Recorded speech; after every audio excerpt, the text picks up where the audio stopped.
प्रीति सद्धर्म गुरु प्रीति प्रदर्शिने ईशोध्यान प्रभावस्या प्रकाशकाय ते नमः।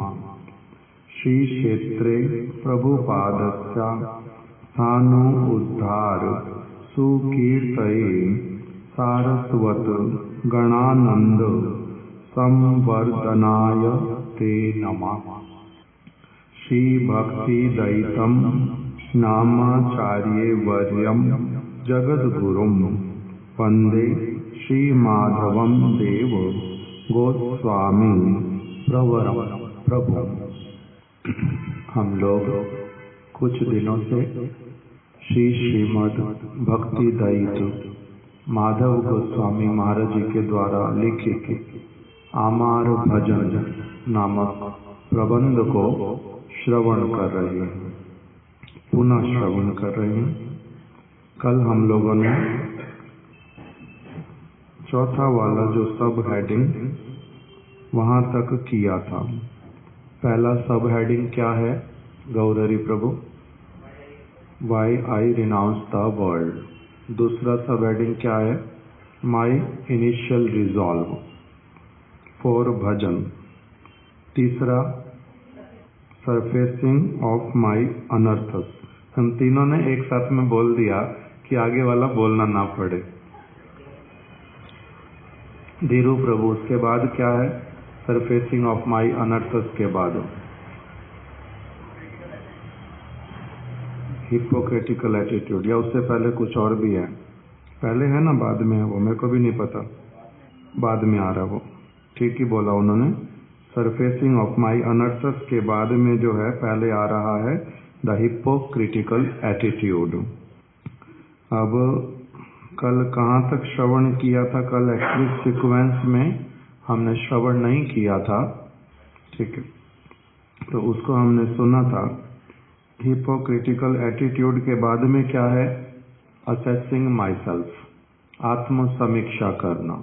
वो भी बीच बीच में करता हूँ, किंतु अपने हृदय दौर्बल्य के कारण, असत तृष्णाओं के कारण, जानने पर भी बहुत सारी भूल को प्रश्रय देता रहता हूँ। ये क्या होता है? हृदय दौर्बल्य और असत तृष्णा और अपराध, और चौथा बतलाया स्वरूप भ्रम। ये सारे एक साथ में, इनको क्या कहा गया? अनर्थ।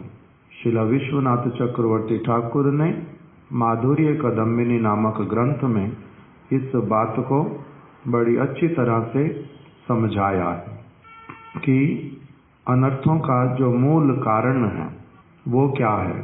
अनर्थ शब्द का अर्थ क्या होता है? अनर्थ किसको कहते हैं? अर्थ किसको कहते हैं? अर्थ मंत्री, फाइनेंस मिनिस्टर। अर्थ का अर्थ क्या होता है?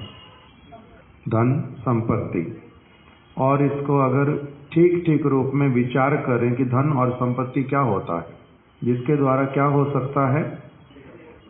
जीवन निर्वाह के लिए, उद्देश्य की पूर्ति के लिए। मेरा प्रयोजन क्या है? वो आत्मा का प्रयोजन क्या है? कृष्ण प्रेम। प्रेम ही प्रयोजन है। तो प्रेम का अर्थ हुआ अर्थ। प्रेम इज इक्वल टू अर्थ। अर्थ मतलब संपत्ति। प्रेम ही वास्तविक संपत्ति। इसलिए भक्त लोग भगवान से प्रार्थना करते हैं, प्रेम धन बिना व्यर्थ दरिद्र जीवन। प्रेम धन, यहाँ पर ये नहीं कि और भी बहुत सारे धन हैं, प्रेम ही धन है, इस सेंस में ही ये बात बोली गई है। प्रेम धन बिना व्यर्थ दरिद्र जीवन। अन्य सभी लोगों का जीवन जो है वो दरिद्र है, उनके पास में कुछ भी क्यों ना हो, किंतु यदि कृष्ण प्रेम नहीं है तो वो क्या है? दरिद्र। तो अर्थ दूसरा क्या हमने विचार करना था? अनर्थ। तो अनर्थ का अब क्या अर्थ हुआ? प्रेम के विपरीत वस्तु। कृष्ण को छोड़ करके अन्य कोई भी वस्तु, उसी का नाम क्या हो गया? अनर्थ। उसी को ही बोलते हैं अन्याभिलाषिता, अन्याभिलाष। तो वो जो वस्तु है अनर्थ, उसको कहाँ से प्रारंभ होता है? उसका मूल कहाँ से है? जड़। जहाँ से प्रारंभ होता है अनर्थ, अर्थ अनर्थ। अर्थ कहाँ से प्रारंभ होता, अनर्थ कहाँ से प्रारंभ होता। अर्थ कृष्ण उन्मुख, अनर्थ कृष्ण बहिर्मुख। वहीं पर ही क्या हो जाता है, सबसे पहले अनर्थ प्रारंभ, उसका जो बीज है, उसकी जो जड़ है, उसका जो मूल कारण है अनर्थों का, वो है स्वरूप भ्रम, स्वरूप भ्रम। अपने विषय में, भगवान के विषय में और जड़ जगत के विषय में, सब चीज के विषय में भ्रांति, अज्ञानता, स्वरूप भ्रम। यहीं से अनर्थ प्रारंभ है। जिस समय एक व्यक्ति अपने स्वरूप को कुछ भी वास्तविक सत्य से अलग हट करके कुछ भी जैसे ही सोचता है, वहीं पर उसका क्या हो जाता है, स्वरूप भ्रम। और जहां पर फिर भगवान की वाणी को लेकर के जैसे ही उसके हृदय में वो धारण करता है कि मैं कौन हूं, मैं जीवात्मा हूं, मैं नित्य वस्तु हूं, उसी से उसका क्या हो जाता है, अर्थ प्रवृत्ति, अर्थ प्रारंभ होता, उसका जो कमाई है वो शुरू हो जाती है। उससे पहले क्या हो रहा था, नहीं तो कमाई का उल्टा क्या होता है, नुकसान ही नुकसान, सारी हानि, खर्चा होना पूरी तरह से। तो स्वरूप भ्रम होने से ही क्या होना प्रारंभ होता है। फिर दूसरा क्या है नवल किशोर, स्वरूप भ्रम होने से क्या होता है, असत तृष्णा। सबसे पहले असत तृष्णाएं आनी प्रारंभ होती हैं, सत तृष्णा नहीं रहती। क्यों, क्या हो गया, स्वरूप भ्रम। मैं जैसे ही अपने आप को आत्मा से अलग हट करके कुछ भी और मानता हूं, शरीर, भोक्ता, प्रभु, कुछ भी जो मेरा स्वरूप नहीं है, मैं प्रभु नहीं हूं, मैं भोक्ता नहीं हूं, मैं मरणशील नहीं हूं, मैं इस जगत का व्यक्ति नहीं हूं, इससे उल्टा जैसे ही कुछ भी मानने लगता हूं, ये सारी उल्टी बातें हैं। जैसे ही ये मानने लगता हूं मेरा स्वरूप भ्रम हुआ, इसी के कारण ही मेरे में क्या आने प्रारंभ होता है, असत तृष्णाएं।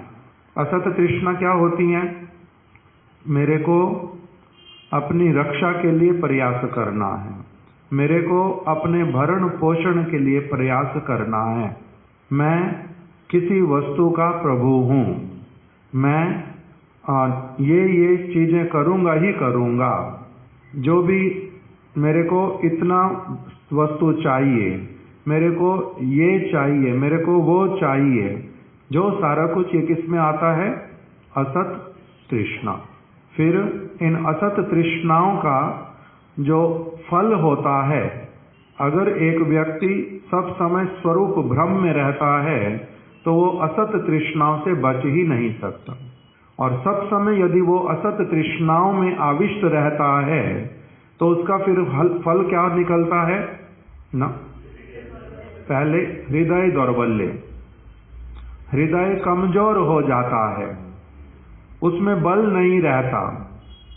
अभी पता होने पर भी भूल करता है, क्यों, फिर नहीं तो जानने पर भी जो मैं कष्ट भोगूंगा फिर भी करता है, क्यों, क्योंकि असत तृष्णाएं सारा समय उसके साथ में रहते रहते रहते रहते रहते रहते हृदय इतना कमजोर हो गया, इतना कमजोर हो गया कि 1000 बार प्रतिज्ञा करने पर भी फिर फेल हो जाता है बार बार। मैं ये नहीं करूंगा, मैं ये नहीं खाऊंगा, मैं उसके साथ बात नहीं करूंगा, मैं असत्संग नहीं करूंगा, मैं गुरु की बात को मानूंगा, मैं शास्त्र के अनुसार चलूंगा, मैं हरि नाम करूंगा ही करूंगा, मैं कोई भी अभक्ति पूर्ण कार्य नहीं करूंगा। ये प्रतिज्ञाएं कितनी बार करने पर भी सब समय क्या हो जाता है, असफल, सब समय असफल। कारण क्या है, बहुत समय तक क्या होता जा रहा है उसका, असत तृष्णा। असत तृष्णाओं के कारण उसका हृदय जो है बहुत दुर्बल हो जाता है, बहुत कुछ सोचने समझने पर भी पालन नहीं कर पाता। और फिर हृदय दुर्बल होने पर क्या होना प्रारंभ होता है? अपराध। हृदय दुर्बल हो गया है, इसलिए जानता है, जब आर्टिकल में जो पढ़ रहे हैं सारा, कृष्ण भक्ति करना श्रेष्ठ, उसको जान लिया। जीवन बहुत मूल्यवान, एक मुहूर्त भी नष्ट नहीं करना, जान लिया। इच्छा भी वही की, प्रतिज्ञा भी वही की, दृढ़ता भी आई, गुरुपाद पद्म भी मिल गए, आगे बढ़ा भी उस मार्ग में। किंतु फिर से क्या हुआ? संस्कार जो थे सारे के सारे, उन्होंने आकर के स्वरूप भ्रम थ्योरिटिकली नहीं होने पर भी जान लिया मैं कृष्ण का दास हूं, कृष्ण से ही मेरी आत्मा का, कृष्ण से ही मेरे सूक्ष्म शरीर का, कृष्ण से ही मेरे स्थूल शरीर का संबंध है। मैंने जान लिया। कैसे? किंतु थ्योरिटिकली। अभी मेरा थ्योरिटिकली होने पर काम नहीं बनने वाला। मेरा अब प्रारंभ कहाँ से होता है? मैं आया था कहाँ से? स्वरूप भ्रम से, असत तृष्णा में, असत तृष्णा से हृदय दौर्बल्य में, और हृदय दौर्बल्य से अपराध में। अब मेरे को क्या करना पड़ेगा? फिर अपराध छोड़ना पड़ेगा, तब मेरे हृदय का बल आ जाएगा। हृदय में बल आने से मेरी असत तृष्णाएं कम होनी प्रारंभ होएंगी। असत तृष्णाएं जितनी कम होएंगी उतना मेरा क्या होएगा? स्वरूप भ्रम दूर होगा और मैं अपने स्वरूप में स्थित होने वाले मार्ग पर चल पड़ूंगा। सीढ़ी से ऊपर से नीचे गिरा, अब ऊपर जाना चाहता हूं यदि, तो क्या करना पड़ेगा? नीचे से फिर ऊपर उठना पड़ेगा। तो अपराध छोड़ने पड़ेंगे। अपराध छोड़ने का अर्थ क्या है? सत्य सिद्धांत को ग्रहण करके उसको धारण करना, उसके अनुसार चलने का प्रयास करते हुए चलना। अपगत राग, मैंने ऐसे वाले सारे कार्य किए जिसके द्वारा भगवान का मेरे प्रति स्नेह जो है वो बहुत हद तक वो ढक गया, दूर रह गया, छिप गया।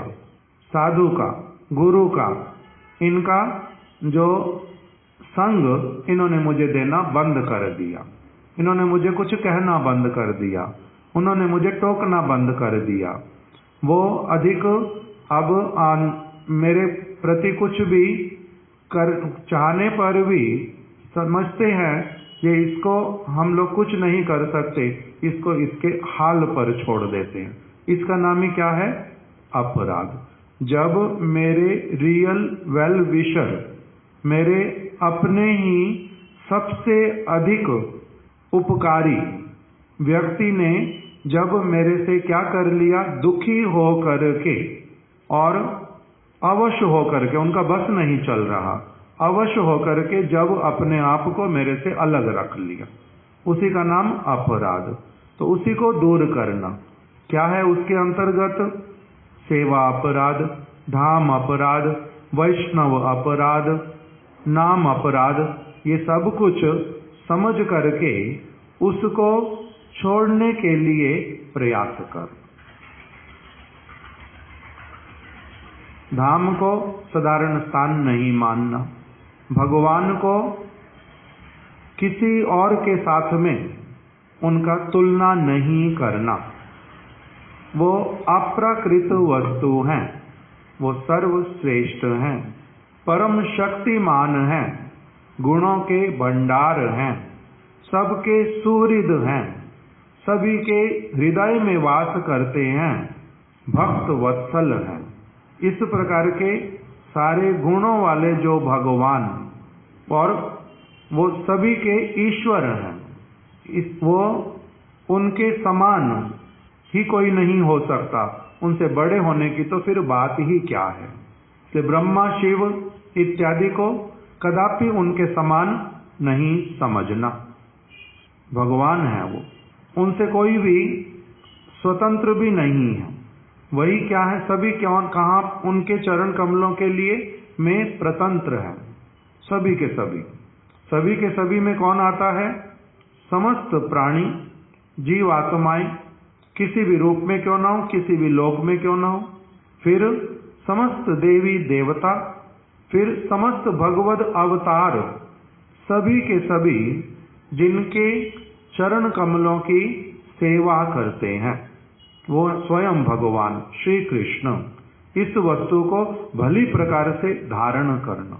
श्री गौरांग महाप्रभु उनसे अभिन्न है और औदार्यमय विग्रह है। उनके उपदेशों को उनके आश्रित जनों के ऊपर जो उन्होंने कृपा करके शिक्षाएं प्रदान की, उनको बहुत अधिक आदर के साथ में भगवान की वाणी है, वो श्री कृष्ण की वाणी, श्री चैतन्य महाप्रभु की वाणी, ये अद्भुत प्रभावशाली चेतनमयी वाणी है, प्राणवान वाणी, एक व्यक्ति का परम उपकार करने वाली।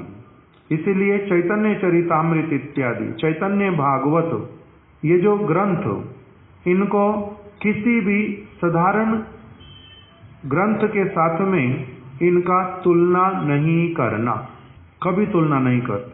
भागवतम की, चैतन्य चरितामृत की, ये सर्वश्रेष्ठ वस्तु है। और फिर इसमें जो कुछ कहा गया है वो क्या है? परम सत्य, परम सत्य है। उसमें से कोई भी वस्तु ऐसी नहीं है जो बढ़ा चढ़ा करके कही गई हो, उल्टा है। जिस वस्तु का जितना अधिक महिमा उसको कह पाना संभव पर नहीं है, इसलिए ये शास्त्र थोड़ा थोड़ा कुछ बोल करके अनिच्छा रहने पर भी शांत हो जाते हैं। महिमा भगवान की, भगवान के परिकरों की, भगवान के नाम की, भगवान की शक्ति की इतनी अधिक महिमा है, इतनी अधिक महिमा है कि शास्त्र उसको केवल मात्र एक उसका रंच मात्र स्पर्श करके शांत हो जाते हैं। क्यों? क्योंकि उससे अधिक विस्तार इस जगत के लोगों के लिए संभव पर नहीं है, उसको वो ग्रहण नहीं कर पाते। और जो महिमा बतलाई गई है जिस भी वस्तु की, वो कैसी है? अगाध समुद्र की भांति और असीम, जिसकी सीमा को निर्धारित नहीं किया जा सकता, बहुत गहरी और बहुत अधिक सीमा रहित। जैसे आकाश कितना विस्तृत, उसी प्रकार से ये अगाध महिमा युक्त समस्त वस्तुएं हैं। और जो इन भगवान को, भगवान के वचनों को, भगवान के भक्तों को जो भी व्यक्ति स्वीकार करता है, जो भी उनके कहे अनुरूप थोड़ा बहुत भी चलने के लिए प्रयास करता है, उसी का ही परम आदर करो। फिर जो आगे बढ़ रहे हैं उनका तो कहना ही क्या। उनके साथ में उनके उन्मुख होने पर, उनके उन्मुख होने की अभिलाषा करने वाले व्यक्ति के प्रति भी उनकी जिस प्रकार की, भगवान की जिस प्रकार की उनके प्रति कृपा है, उस वस्तु को समझ करके भगवान क्या कह रहे हैं?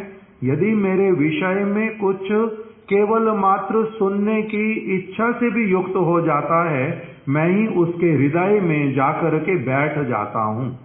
सभी जीवों का सम्मान करने के लिए कहा। सभी भगवान के अंश हैं, विभिन्न अंश।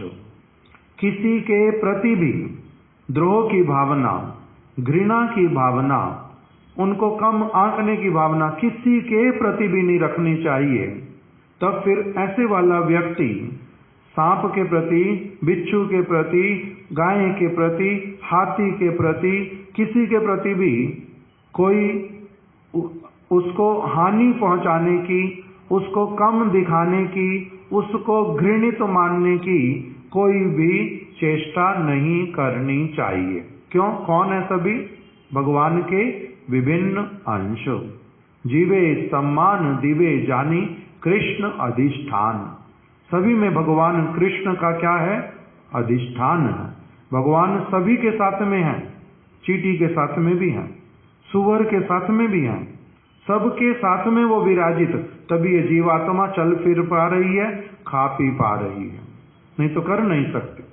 तो इसलिए किसी भी प्राणी को कभी भी उद्वेग नहीं देना चाहिए, उसके अहित की मन के भीतर में भी कोई कामना नहीं करनी चाहिए, नहीं तो प्रभु अप्रसन्न होते हैं, क्योंकि सभी उनकी संतान हैं, उनको दुख होता है।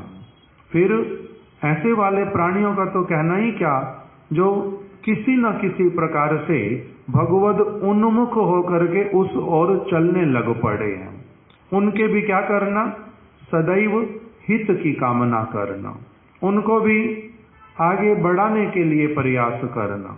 फिर जो बहुत आगे चले जा रहे हैं उनके प्रति भी कभी भी कोई पर्सनल अटैक नहीं करना। किसी के अनर्थ हैं, अभी 25% केवल दूर हुए हैं, 75% उसके अनर्थ हैं। अब ये व्यक्ति निंदा का पात्र या प्रशंसा का पात्र, ये व्यक्ति भगवान के दृष्टिकोण से अत्यधिक प्रशंसा का पात्र। क्यों? 25% अपने आप को अनर्थों से निकाल करके ऊपर ले आया है, भगवान उसके लिए क्या हो जाते हैं, प्रसन्न, उसको अग्रसर करते हैं। जैसे अपने किसी बच्चे को पहली कक्षा से दूसरी में आते हुए देख करके माता पिता बड़े प्रसन्न, थोड़ा सा कुछ सीखना प्रारंभ करता है, आगे बढ़ता है, माता पिता बड़े प्रसन्न। तो उसी प्रकार से भगवान जिसके प्रति प्रसन्न होते हैं, और मैं क्या कर रहा हूं, तो अनर्थों से भरा पड़ा है, थोड़ी बहुत ये चीजें करता, वो चीजें करता, किंतु अनर्थ बड़े हैं। ये मेरे देखने की वस्तु नहीं है, मैं क्यों देखूं उस वस्तु को, उसको वो स्वयं देखेगा, उसके जो गार्जियन हैं वो उसको देखेंगे। मैं उसके लिए इतना अधिक अपने आप को क्यों असुविधा में डालूं? मेरे लिए तो निषेध किया, मेरे लिए निषेध है, वो प्रशंसनीय है। 25% पहुंचा, कोई 50% तक पहुंचा, कोई 75% तक पहुंचा। इसीलिए हम लोगों के लिए क्या निर्देश दे दिया, जो भी व्यक्ति भगवान की शरण ग्रहण करता है, भगवान का नाम कीर्तन करता है, उसके प्रति कभी भी कोई दुर्भावना नहीं रखना। कभी कभी आवश्यकता पड़ती है किसी के विषय में वार्तालाप करने की। क्यों?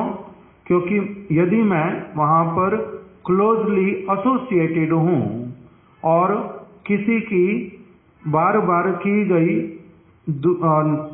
दुखपूर्ण चेष्टाओं के द्वारा असुविधा बोध करता हूं, तो मैं केवल मात्र उस वस्तु की चर्चा करूंगा जिसके द्वारा उसके अहित की भावना से नहीं, बल्कि मैं उसके द्वारा अफेक्टेड ना हो जाऊं, मेरे को इन्फेक्शन ना हो जाए उस वस्तु का, अपने आप को बचाने के उद्देश्य से उस वस्तु की केवल चर्चा करना मेरे को अलाउ है। किंतु मैं इस वस्तु को नहीं समझ पाता। यदि कोई वैष्णव श्रेष्ठ इस प्रकार का किसी के विषय में कोई वार्तालाप करता है, तो मेरे को क्या प्रतीत होता है कि जैसे मैं स्वार्थ के कारण, द्वेष के कारण, घृणा के कारण किसी की निंदा स्तुति इत्यादि करता हूं।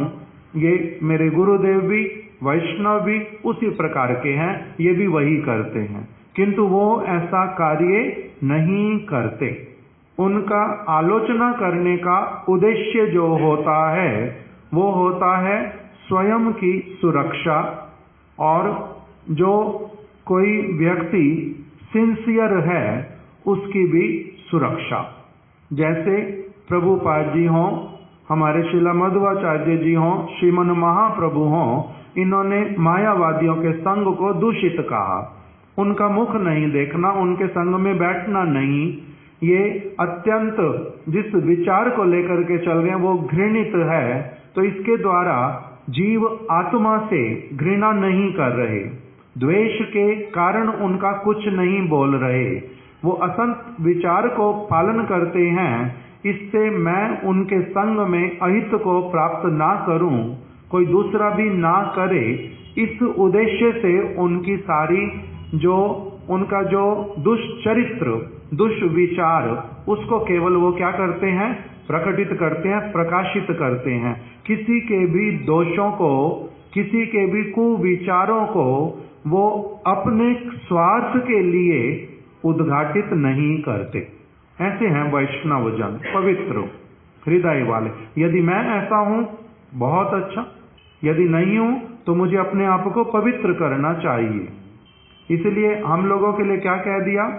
वैष्णवों की निंदा नहीं करना, प्रजल्प बैठ करके नहीं करना, ऐसे बहुत सारे विषय जिससे मेरा कुछ लेना देना नहीं, उसके बीच में अपनी टांग नहीं डालना। नाक, हमारे कुछ भक्त लोग बोलते नाक उसमें नहीं डालना। तो इस प्रकार से हम लोगों को ये उपदेश दिए सारे। तो यदि मैं गुरु के, वैष्णव के, भगवान के, शास्त्र के वचन अनुरूप जीवन अपना गठन करने के लिए प्रेरित हो जाऊंगा, तब मेरा अपराध के पंख से, कीचड़ से निकल करके किस ओर जाना प्रारंभ होगा? हृदय में चिद बल का संचार होएगा, हृदय दुर्बलता जाएगी। जैसे हमारे महाराज जी श्लोक बोलते थे, सताम प्रसंगान मम वीर्य संविदो भवंति हृत कर्ण रसायन कथा। यदि मैं भगवान की विशुद्ध वाणी, शुद्ध साधु के मुख से यदि मैं श्रवण करूंगा तो उसका फल क्या होगा? वो बहुत बलशाली कथा है, बहुत बलशाली वस्तु है वो। यदि मैं उसको वास्तविक रूप में सौभाग्य मेरा हुआ, प्राप्त मैंने यदि कर लिया, आदर किया, निष्ठा पूर्वक उसको ग्रहण करने के लिए मैं एक सद शिष्य, एक शरणागत शिष्य, सेवो उन्मुख शिष्य यदि मैं बना, तब उसका फल क्या होगा? हृत कर्ण रसायन, मेरे हृदय में बल का संचार होगा। अभी कमजोर है बहुत हृदय, अभी कान बहुत कमजोर हैं, बहुत कमजोर। दो बात किसी ने मेरी बतला दी, मेरी भूल, मेरे कान सहन नहीं कर सकते, मेरा तन मन जल उठता है पूरी तरह से।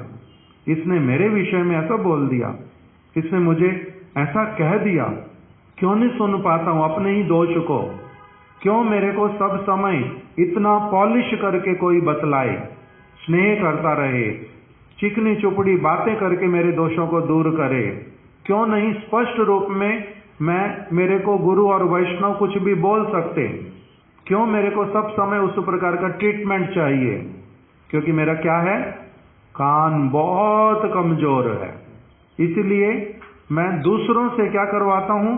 बहुत अधिक परिश्रम, बहुत अधिक परिश्रम करवाता हूं, और तब भी कभी सेटिस्फाइड नहीं रहता हूं, तब भी कभी सेटिस्फाइड नहीं रहता हूं, और स्पून फीडिंग चाहता हूं सब समय के लिए। मैं सदैव बच्चा रहूंगा, ये सदैव बड़े उदार चरित्र रहे। यहां पर मेरी सेवा नहीं हो रही, उल्टा होता जा रहा है। श्रील प्रभुपाद जी बोलते हैं ये कपट है। यदि एक व्यक्ति सब समय के लिए ये धारण कर ले विचार कि मेरे को सब समय अनर्थग्रस्त ही रहना, सब समय छोटा ही रहना, मेरे को कभी गुरु नहीं बनना, मेरे को कभी उपदेश नहीं करने किसी को, तौबा तौबा मैं उपदेश करूंगा किसी को, मैं कथा सुनाऊंगा किसी को, ये नहीं हो सकता। तो कहते हैं ये अनर्थ है, ये कपट है। योग्य बनना है, साधु बनना है, गुरु बनना है, इसीलिए साधु का संग करते हैं, सद उद्देश्य को लेकर के चलना है। उसमें उन्होंने शब्द एक व्यवहार किया है, सबस्टेंशियल सर्विस। सबस्टेंशियल सर्विस क्या होता है? अत्यधिक गुरुत्वपूर्ण सेवा करना। मैं भगवान की साधारण सेवा करके, छोटी सी सेवा करके ही संतुष्ट नहीं रहूंगा, मैं उनकी विशेष सेवा करूंगा, मैं उनके हृदय को भाने वाली सेवा करूंगा, मैं उनकी ऐसी सेवा करूंगा जिसको देख करके वो परम प्रसन्न हो जाएंगे कि इससे तो मैंने आशा नहीं की थी, ये इतना अधिक अग्रसर होकर के मेरी सेवा करेगा। तो इससे प्रभुपाद कहते हैं सब्सटेंशियल सेवा करने के लिए मेरे को क्या करना पड़ेगा, क्या होना पड़ेगा? जो भी सेवा कार्य करने के लिए जितना बड़े से बड़ा दायित्व लेना पड़ेगा, मैं उसके लिए अपने आप को सदैव प्रस्तुत करते हुए चलूंगा। मेरे को अग्रसर होना है, मेरे को बलवान होना है, मेरे को गुरुत्वपूर्ण होना है, मेरे को सारी उनकी सेवा करनी है। इस प्रकार का विचार जो है, इसका नाम भक्ति, इसका नाम भक्ति।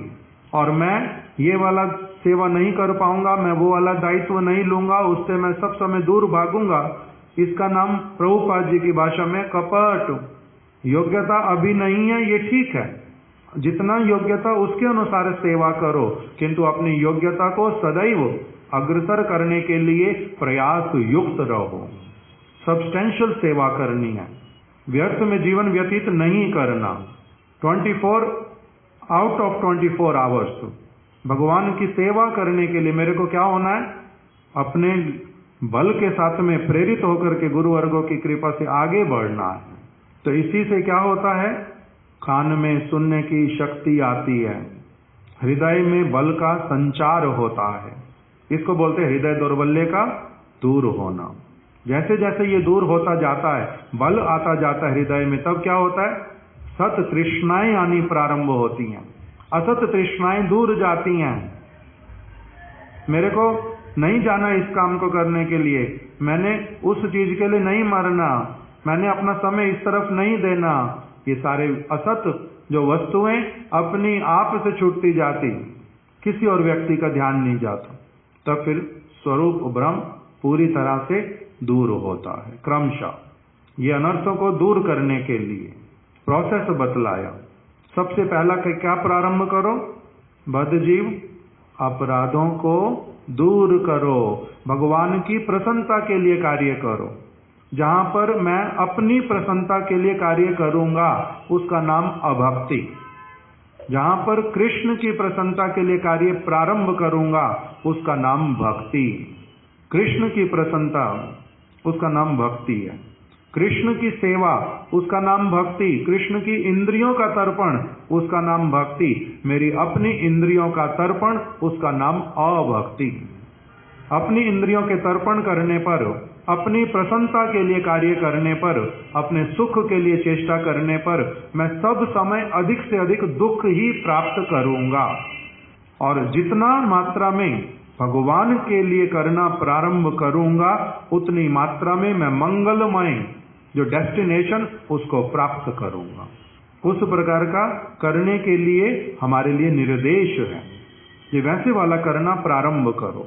इसी बात के लिए ही यहाँ पर विलाप कर रहे हैं कि मेरे को करना तो यही था। गुरुपाद पद्म अत्यंत कृपामय, जिनके संग के प्रभाव से, जिनकी मंगलमय वाणी को धारण करके मेरे को भगवान का साक्षात्कार होएगा, भगवान की सेवा मिलेगी। यही एकमात्र उपाय है भगवान तक पहुंचने का, अपने स्वरूप को स्पष्ट रूप में देखने और समझने का। मैंने यदि वहीं से कनेक्शन अपना कटवा लिया, वहीं द्वार जो लिविंग सोर्स मेरे गुरुपाद पद्म, उन्हीं के साथ में ही मैंने संपर्क नहीं रखा, आगे तो कहीं संपर्क रहेगा ही नहीं। जनरेटर है, जनरेटर से क्या हमारे को मिलता है?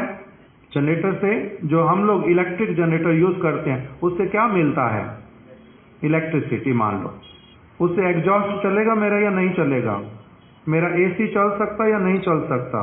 बल्ब भी चलेगा या नहीं चलेगा? और अगर बिल्कुल छोटा सा कोई सॉकेट जिसमें लाल रंग आ जाता बिजली आने से ही, वो भी चलेगा या नहीं चलेगा? चलेगा। एनर्जी सभी में आएगी, किंतु कितनी आएगी? जनरेटर बहुत सारी एनर्जी दे सकता है, जनरेटर में बहुत अधिक पावर है। आने पर भी, कनेक्शन रहने पर भी किसके पास में कितना अधिक उसका जो एनर्जी है वो प्रकाशित होगा? किसके पास में? जिसके मशीन जिस प्रकार की है। अपना मैकेनिज्म जो है वो भी कैसे वाला होना चाहिए? एनर्जी का सोर्स मिल गया बहुत बड़ा, और अपना जो मेरा कैपेसिटी, मैं यदि रहूंगा बिल्कुल 0 वाट वाले बल्ब जैसा, तो मेरे को कितनी मिलेगी? बिल्कुल थोड़ी सी। तो इसीलिए अपना जो मैकेनिज्म है उसको क्या करना पड़ेगा? गुरु वैष्णवों के संग से हृदय में बल का संचार, हृदय का विस्तार होना, हृदय का पवित्र होना, ये सारी वस्तु क्या करता है? फिर अट्रैक्ट करता है भगवान की उतनी बड़ी कृपा को। इसलिए गुरु वैष्णवों के संग से अपने आप को क्या करना है? बलवान, चिद बल युक्त, पूर्ण रूप में स्पष्ट, चित्त रूपी दर्पण का पूरी तरह से मार्जित हो जाना, तब फिर कोई असुविधा रहती नहीं। गुरुदेव इस बात को बोलते थे बहुत बार कि हमारे पास बहुत सारे लोग आते, बहुत सारी बातें लेकर के, उनको ये समस्या, उनको ये समस्या, उनको ये समस्या, कोई भी वास्तविक समस्या को लेकर नहीं आता। वास्तविक समस्या क्या है? हे गुरुदेव, मेरा राधा कृष्ण के चरणों में प्रेम नहीं हो रहा, इसके लिए बताओ क्या करूं? ये मूल समस्या है और इसकी बात कोई भी लेकर के मेरे पास नहीं आता। मेरा प्रेम कैसे वर्धित हो, किस प्रकार से उनकी सेवा करने में मेरी अधिक रुचि हो, ये प्रश्न लेके कोई नहीं आता। इस व्यक्ति ने मेरे को वो कहा, उसका मैं क्या करूं? ये लोग मेरे को बड़ा परेशान करते, गुरुदेव बताओ तो क्या करूं? मेरी बेटी का विवाह नहीं हो रहा, गुरुदेव मैं क्या करूं? मेरा काम करने पर भी धन नहीं आता हाथ में, कोई उपाय बता दो तो। संसार में जो करने जाता हूं बड़ी सारी बाधाएं आती हैं, कृपा करके बता दो बाधाएं कैसे दूर हो। इतना छोटी छोटी चीजों में मरे पड़े जे किस प्रकार के व्यक्ति के पास में किस लिए जाना चाहिए ये भी विवेक ही नहीं है। डॉक्टर के पास में जाते हैं, मेरा जूता जो है वो टूट गया, उसको सिल दो तो। डॉक्टर जूता सिलेगा? नहीं सिलेगा, मोची है वो। मेरी पत्नी से मेरी लड़ाई हो गई, मेरा समझौता करवा दो। ये डॉक्टर का काम है। तो इसीलिए हम लोग गुरुपाद पद्म के पास, वैष्णवों के पास में जो वास्तविक संपत्ति है उसको यदि प्राप्त नहीं करने के लिए चेष्टान्वित होएं तो हम लोग कैसे वाले हैं? जैसे गुरुदेव बोल रहे हैं कि उनके पास में वास्तविक समस्या लेकर के पहुंचो, जिस समस्या का समाधान केवल वही कर सकते हैं। और उस वस्तु का समाधान होने से गुरुदेव कह रहे हैं फिर तुम्हारी कोई समस्या रहेगी ही नहीं, कोई समस्या नहीं रहेगी। जितना मात्रा में तुम्हारा राधा कृष्ण के चरण कमलों में प्रेम भक्ति होना प्रारंभ होगा, अपनी आप से कष्ट जीवन के रहेंगे ही नहीं। कोई प्राणी ऐसा नहीं रहेगा जो तुम्हारे को कष्ट देता है। देवता भी सारे बंधु बन जाएंगे। कोई भी आदि दैविक आदि भौतिक कष्ट आने पर भी तुम्हें उसकी आवश्यकता ही नहीं किसी वस्तु की। तुम्हारे को क्या कष्ट होगा? बेटी ही नहीं है, बेटी के विवाह की क्या चिंता होएगी? धन चाहिए ही नहीं, धन के लिए रोना क्यों आएगा? इस प्रकार का एक व्यक्ति बन जाता है यदि वो क्या करे? गुरु वैष्णवों की अत्यधिक बलशाली जो उनकी वाणी, उनका आदर्श जीवन चरित्र, उनके परम मंगलमय उपदेश, उनको यदि एक व्यक्ति धारण करे तो कह रहे मैं आया तो इस उद्देश्य से था, आया मैं इसी उद्देश्य से था, किंतु जो थोड़ी रिलैक्सेशन मेरे अपने छोटे होने के कारण गुरुवर्गों ने मुझे दे दी, भगवान ने मुझे दे दी कि तो बहुत छोटा है, अभी तो दीवार पे लिखेगा ही, ये तो बहुत छोटा है, अभी तो चीजों को तोड़ेगा फोड़ेगा, गलती से भी इसके हाथ में अगर नोट आ गया इसको फाड़ के फेंकेगा ही, कोई बात नहीं, इसका कोई दोष नहीं है बेचारे का, अभी छोटा है। उन्होंने केवल इसलिए मेरे को क्या कहा, कभी कभी कुछ ये करता है तो कोई बात नहीं, और मैंने इसी चीज को क्या ले लिया, टेकन फॉर ग्रांटेड, हमेशा के लिए सर्टिफिकेट ले लिया कि भगवान ही तो बोल रहे हैं, गुरु ही तो बोल रहे हैं तो करेगा ही, करने दो, कोई बात नहीं होती। इससे वो नाराज नहीं होते, इससे उनको दुख नहीं होता। क्या सच बात है ये? माता पिता का बच्चे ने क्या किया, 2000 रुपए का नोट फाड़ करके नाली में फेंक दिया, उनको दुख होता या नहीं होता?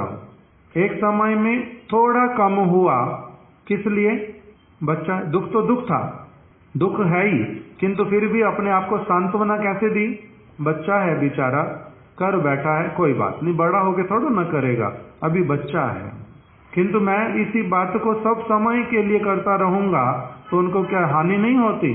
उनको क्या दुख नहीं होएगा? होएगा। इसीलिए बोल रहे हैं टेकन फॉर ग्रांटेड, ऐसे वाला एटीट्यूड कभी मत रखो। जितना शीघ्र हो उल्टा वस्तुओं को समझ करके वो वाले कार्य करने के लिए जाओ ही मत।